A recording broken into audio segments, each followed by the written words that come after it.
Bachelor is gone until The Bachelorette returns on May 28th. But until then, there's so much other television to watch, including Atlanta on FX. And if you're watching Atlanta, we've got a podcast for you. It's The Recapables. Every week after the show ends, a 15-minute podcast goes up recapping what you just saw and breaking down all the important moments. So if you haven't subscribed to it yet, please do. Again, that's called The Recapables. And while you're looking to fill your time until The Bachelorette comes on, check out TheRinger.com. Why not? There's so much good stuff to read. Today, you'll find Shea Serrano on what makes a great movie villain, and many members of our staff talking about A Wrinkle in Time. You may have seen the movie over the weekend and you want to keep talking about it. So, hey, just read about it instead. And now let's get into this podcast. Welcome to Bachelor Party. I'm Juliet Litman. It's officially the off-season. For sports, that would be free agency. For me, that means I have a lot more time to watch other stuff. I'm pretty excited about it, though obviously I miss The Bachelor. I like to keep up with as much reality TV as possible, and there's 2 new shows from SallyAnn Salsano. SallyAnn is the creator of The Jersey Shore, one of the most important television shows of my lifetime, and as such, I've tried to keep up with all of her work. She called in a couple of weeks ago to talk about 2 new shows that she has, including Winter Break Hunter Mountain on MTV, and Hear Me, Love Me, See Me, which is on TLC.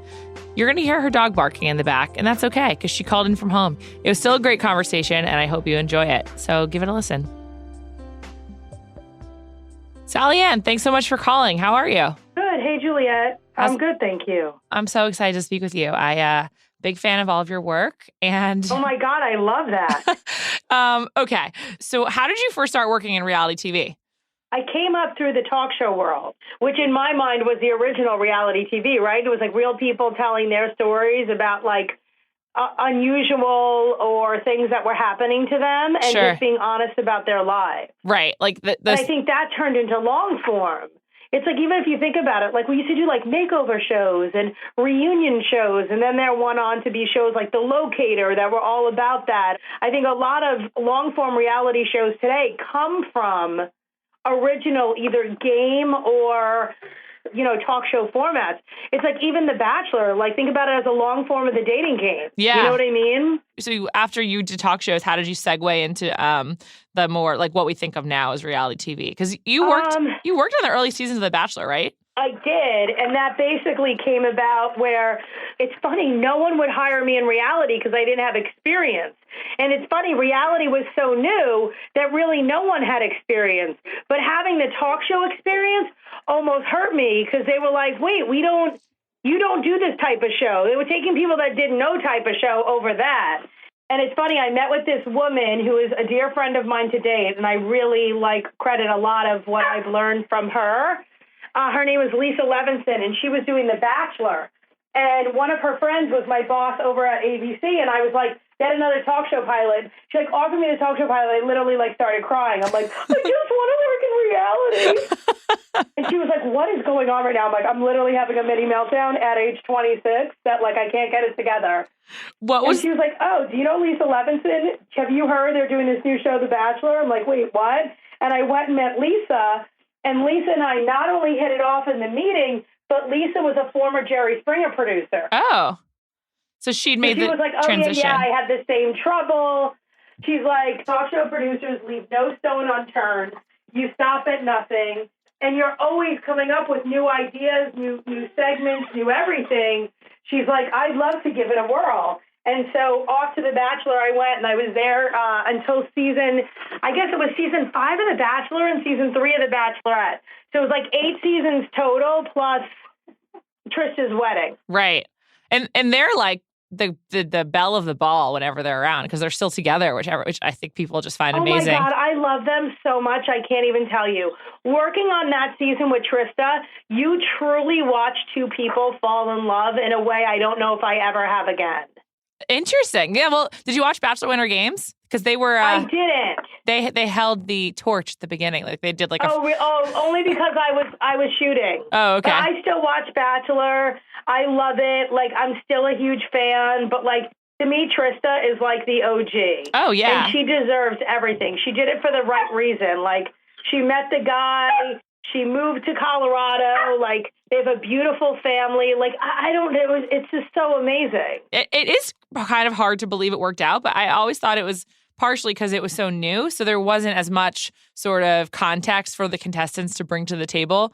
And not even that. She really wanted it. When you watch the show now, what seems like the biggest difference from when you worked on it? I don't know. It's not different. I think every show evolves a little bit. Mm-hmm. So I think, like I find with my shows, casting's probably harder because you're just trying to find people that you want to make sure are sincere. Right. Yeah. I actually wanted to ask about casting because I think a lot of your shows, the key to them is finding the right people. And that's why people just can't stop watching. And definitely true for Party Down South, even more recently with Floribama Shore. Like, it seems like there's a real art to casting. And what is the most important attribute, other than sincerity, I suppose, in finding a good reality TV star? Is digging, and digging. I always think that, one interview is not enough and a tape submission and a Skype is not enough to go on unless you're kind of faking it. Mm. Yeah, because we really like to dig deep. I like to see their houses. I like to see where they're from. Like, I want to make sure these people are who they say they are. Right. And I want to make sure that they're going to tell me the same story that they're telling me, even if their grandma and their teacher are sitting there. Doesn't matter who's around. I make them tell me the story with their grandma and teacher sitting there. Is there a specific incident with someone from one of your shows where you did that? Oh, I've gone to people's houses and full on had dinner with them and their parents. That Jersey Shore cast, that we were at everybody's house and met everyone. Same with Party Down South. When you talk to them, then you start telling stories that they told you. And, I always feel like you talk about some of the stuff with their families around. And if their families are like, oh, that time, geez, then they are who they say they are. Right, that it's real. Instead of people just putting on, Sure. Because you got to be careful that you're not just you have to be careful also as a producer that you're not okay, great, they said what I think I want to hear. That's never it for me. It's I never know what I'm looking for. And I find some network executives find me very frustrating because I don't know always what I'm looking for. I know the type, I know this. I'm not a recluse. Sure. But if I can say oh, I'm looking for another blank, then you're just going to have another version of that. Right. I'm constantly looking for something new. Right. So that's something I wanted to ask you about. You're so good at identifying subcultures that are worthy of being on television. How do you identify when a subculture is right for television and will be interesting to a wide audience, whether they're familiar with it or not? It depends if I'm interested in it. I can't tell someone else to be interested in something I'm not. Right. People will come to me and say, oh, I have this great group of people and you have it. And I watch it and I'm like, I wouldn't watch that show. Yeah. Because the thing is, too, I'm a lover of reality TV. Just by nature, in my heart, I am. What's your favorite show other than the ones you've worked on? Oh, shoot. I love Teen Mom so much it hurts me.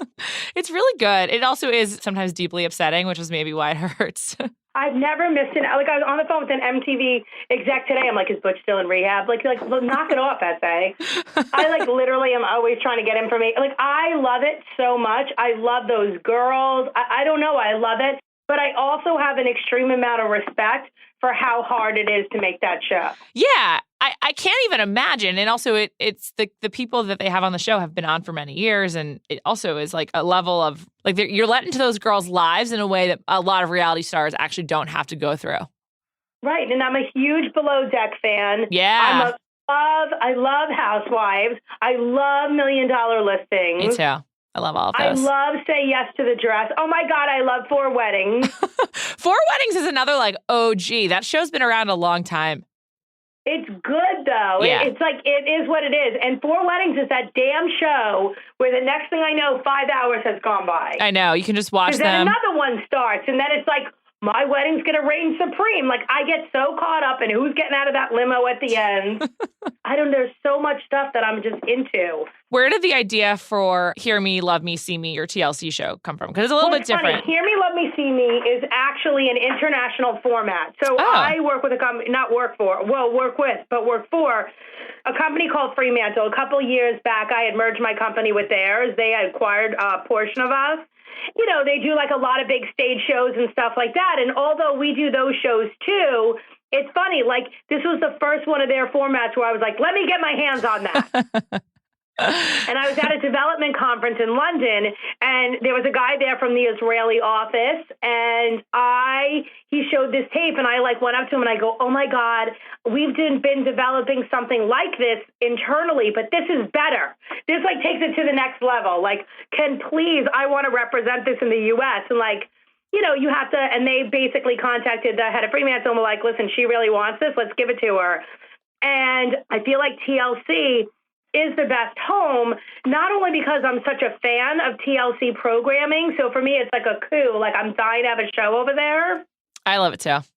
But also, it just felt like it fit them. It falls into that for a wedding, same yes to the dress. It's that same vibe. There's an ounce of hope. And it's absolutely wonderful. And to be honest, if I was single, that's the dating show I'd want to be on.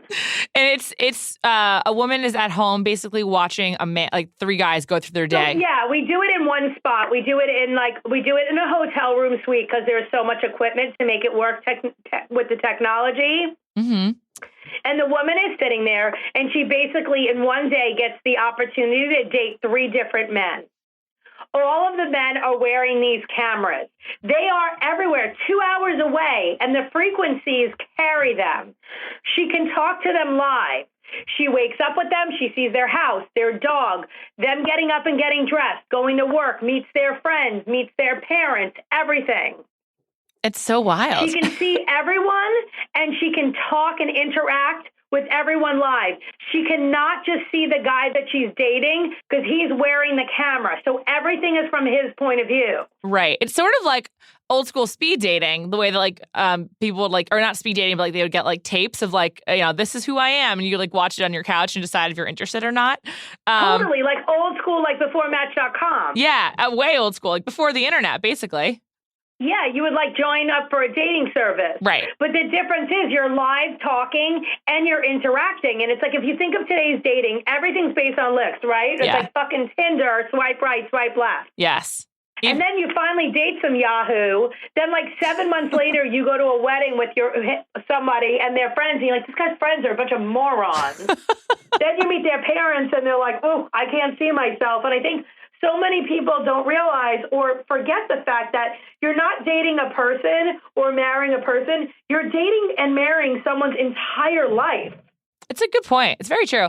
I think it's one of the problems with The Bachelor. And in one day, you get a window into everything. Can I see myself in that apartment? Why does that guy live in that smart apartment? Oh, because look at the business he's starting.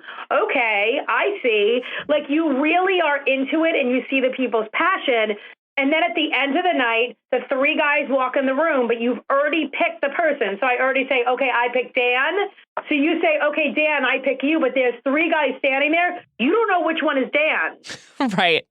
Right. It's such a good physical reveal because, there's always someone super hot. There's always this. There's always a great mix of people. What was casting for that like? How do you even select the men? Well, based on the girls. So you selected the girls first, and then it's what's the guy you always date? I always date the guy with the tattoo, Yeah. Yeah, of we course. all have a type. Of course. And that's never the guy you're supposed to be with. Oh, of course not. It's always the one who makes you miserable. Yeah, totally. And then it's okay, but what qualities do you want in a man? Okay, well, that's always a separate thing. Right. And then so we found guys that had those qualities and kind of push looks to the side. That sounds really cool. I mean, that sounds also for the participants, a totally different kind of experience. That's one thing TLC does really well. I don't know if you watch 90 Day Fiancé or Married at First Sight. Oh my God, I love it. I love both of those too. Married at First Sight, I particularly love. Actually, I love them both. I don't even know what I'm saying. I mean, I can't. I literally need to retire just so I can watch more TV. We'll be right back with more with SA, but first, a word from one of my sponsors. Fun fact, unlike flights or other travel, hotel rates actually get cheaper at the last minute. Hotel Tonight partners with awesome hotels to help them sell their unsold rooms, which means you can get amazing deals. All it takes is 10 seconds, just 3 taps and a swipe, and then you've got a room booked. There's no long, endless list of a zillion hotel choices because Hotel Tonight only shows you the best deals at the best hotels. It's perfect if you're busy or don't want to overthink things. Plus, you can book up to 100 days in advance in certain destinations and up to a week in advance everywhere else. Book next week tonight, book next month tonight, book your Memorial Day weekend tonight. It's great for last-minute getaways or a quick staycation, whether you're a planner or you like to leave things to the very last minute. And with Hotel Tonight's HT Perks program, the more you book, the better the deals get. So start scoring amazing deals at incredible hotels and download the Hotel Tonight app now. Another show you have right now is Hunter Mountain, which is more of the subculture type of show. And where did the idea for that one come? That's on MTV. Well, you know what? In the summer rather, we went to the shore. And that's where we partied. In the winter, when you were on Long Island, you went to Hunter Mountain. Right. And yeah, it's not too far. It's like, what, 2 hours, 3? Yeah. And like, that's really what we did. And we all got ski houses and we went up there with a bunch of people the same way you do at the shore. And you did it. What am I only supposed to have fun 2 months out of the year? Not a chance. One thing that really stuck out to me, I was just rewatching the Jersey Shore pilot and then I was watching Hunter Mountain, the first episode. The supremacy of the hot tub. When and how did the hot tub become so important to reality television? It is the catalyst. It is. It's like if you're having like a boring night, just get everyone in the hot tub and things really pick up. It's such a funny phenomenon. It's now like you can't have a show without a hot tub being like right in the middle. Well, it's like, listen, there's no better, like, get to know you. I mean, you're practically naked. Yes. It's true. And you're hanging out. You're already exposed. I actually think it lets people have deeper conversations. Right, because it's sort of like you can't hide anything. You've already exposed, like, the hardest thing. Like, when you're in a bathing suit, like, that's it. It's all there. Yeah. And no one actually feels comfortable in a bathing suit, even if you're really hot. It's just, like, not normal. I don't know. There's some of these girls on these shows where they really do feel more comfortable in a bathing suit. I'm not one of them, and I can't relate. Me neither. I commend them, I guess. God bless, and I wonder what that's like even for a day. The other like major trope is hair extensions, which I think really started with Jersey Shore. I really do. Sammy Sweetheart was one of the most famous hair extension wearers that I could think of in my lifetime. Well, I think she was the first one that was honest about it. Yes. And she was very honest. I loved it. Because even Trista back in the day had hair extensions, and that's when no one was doing it. Right. Now it's so... Now that's another thing. Like, I was watching The Real Housewives of Beverly Hills, and Erica Jane is just like all about her hair extensions, talks about them all the time. Right, but it always used to be continuity. Like, it's like one day someone has long hair, blonde hair, and the next day they have like a black short bob, and you're like, everyone's fine with it. Yeah. I know. It's just become such a staple of the show. It's just interesting. But even in life, like I work at the office sometimes, people come in, I'm like, oh my God, like they just look totally different. Brand new hair. How did you find the cast for Hunter Mountain? Because they're not all from the East Coast. Like it's some of them are from California, or live in California. And what is it harder to cast now that people who are of the age that can be on these shows are so familiar with the genre? It isn't. It's not. I think it's like the press and stuff that's kind of like, do you watch reality TV or scripted? Do you do this or do you do that? Mm-hmm. If you ask an average person on the street, what are your 3 favorite TV shows? They could say Scandal, then they could say Housewives, and then they could say something else. Like, they don't break it down and then they say, like, Match Game. Right. That's interesting. They're not like, oh, but that's one game, one scripted, one, you know what I mean? They're not checking boxes. I think to people today, it's just TV. Like, reality TV isn't reality TV anymore. To me, it's just TV. Right. And I guess also, like, if you watch it on streaming or, like, through, like, the MTV app, it's just a different experience than, like, setting aside time for the Jersey Shore or setting aside time for Party Down South or whatever.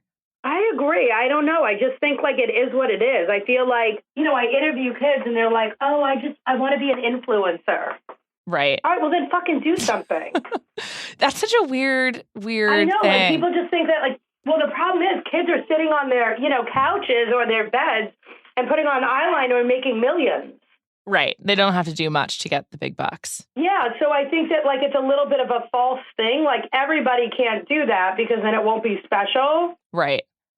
But I do think there's so many different ways to advertise and to reach people, which it opens up a whole new door. Mm-hmm. The culture is you can be anything you want to be. And like, that's like true and not true. Sure. Yeah, it's a different approach also. Like the exposure that comes from being on reality TV, I think it's probably a little bit less intimidating in some ways because there's just more avenues to expose yourself. Like if you have an exhibitionist type of personality, you can find a way to be an exhibitionist. You don't necessarily need to be cast on a show. You could just start Snapchatting and see what happens, basically. Yeah, and see what happens, exactly. Do the younger folks... I also think being a reality TV personality is heroic. Interesting. What does that mean to you? I'll tell you why. Because I think if you want to be an actor or an actress or something, you're putting yourself out there with someone else's words, with not your look and not with what came out of your closet, and with someone else telling you what to wear and how to do your hair. Interesting. Yeah. I think to be a reality TV star, you have to be extremely strong. Because you're putting yourself out there and you're basically saying, this is it, this is me. Not do you like my character, do you like my storyline, but everyone is judging you, your decisions day to day, even down to what you're drinking or eating or making for breakfast. Yeah, absolutely. And then if people are rejected or not against you, it is like they don't like you personally. Right. Yeah, it is like it is actually a referendum on you if you get a lot of like hate online or people are critical of you or whatnot. As where it's like, oh yeah, that role, oh well, people didn't really, accept the role the way that they could. It's not a role. Like people didn't accept you personally. So I actually give people a lot of credit. But I think one of the hardest things to do is just to go out there and be yourself. Right. And I feel like there's not enough accolades for that because, and I always say to people, do not worry about what America thinks. Think about your immediate family and your 5 best friends. Right. Are they going to watch this and go, oh my God, that's so you?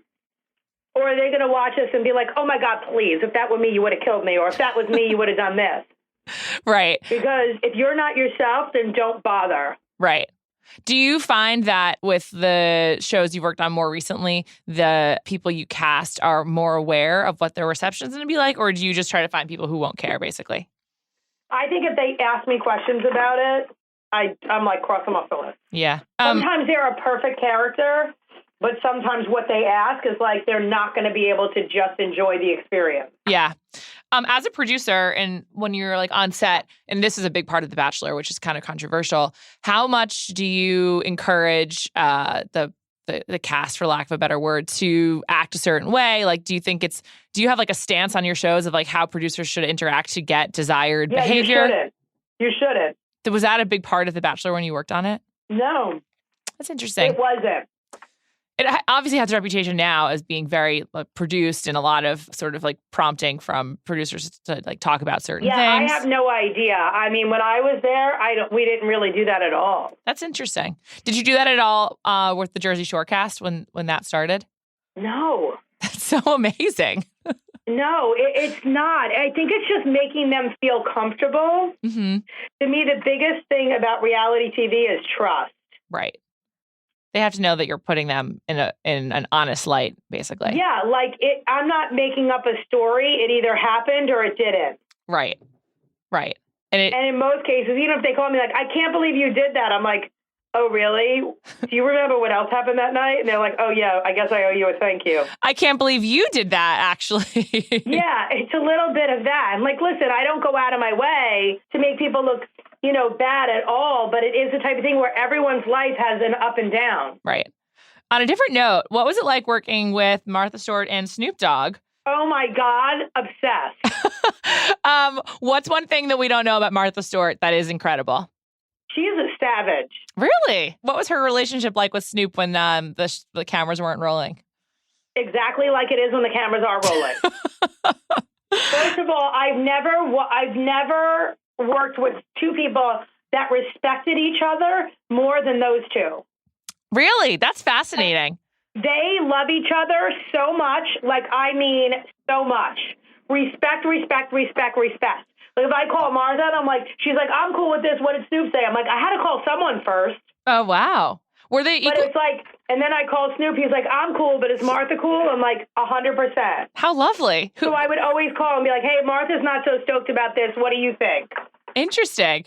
Yeah. Wow. Were they honestly probably two of the biggest celebrities I've ever worked for and never had it easier. And both of them deserve every dollar, every magazine cover, and anything that's ever come to them because they are hardworking people that give back to their community, even when it's not public. And being around them, you see how many people they do care for and take care of. And I will tell you, they are both like amazing, amazing, amazing people. Wow. Wow, that's like really nice to hear. I really like Martha Stewart and I like Snoop Dogg too. But I always wondered if she had like a dark side that people didn't know about or something like that.